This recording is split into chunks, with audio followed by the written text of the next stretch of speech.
क्या 11वीं क्लास के तमाम जितने भी स्टूडेंट्स हैं उनको पास कर दिया गया है। इस हवाले से मैं लेटेस्ट अपडेट आपके साथ शेयर कर दूं।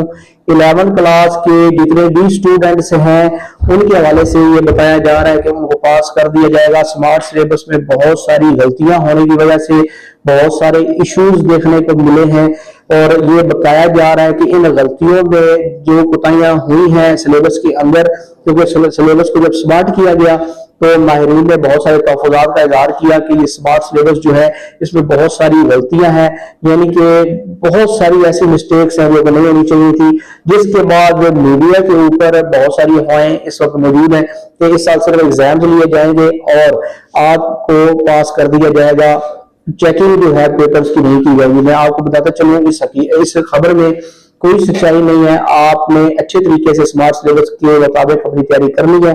आपके जो पेपर्स होंगे वो टाइम के मुताबिक होंगे और इस साल आपके पेपर्स पहले होंगे, जल्दी होंगे और प्रॉपर तरीके से होंगे और चेकिंग भी की जाएगी। हाँ, चेकिंग के निज़ाम में बड़ी तब्दीली लेके आई जा रही है, जो कि मैंने इससे पहले आपसे शेयर भी की है। इस हवाले से डिटेल में आपको प्रोवाइड भी करूंगा। तो इस तरह की किसी भी अफवाह पर आपने काम नहीं करना और कोशिश करनी है मेहनत से अपनी तैयारी करें, क्योंकि आपके पास जो टाइम है वो बहुत कम है। इस हवाले से जितने गेस्ट पेपर्स हैं, इस हवाले से जितने भी मटीरियल है वो मैं अपने चैनल पर अपलोड करना शुरू करने लगा हूँ। तो आपने लाजमी विजिट करते रहना, अपना बहुत सारा ख्याल रखना। आपने कुछ सवाल कमेंट्स में पूछ लें। अल्लाह हाफिज।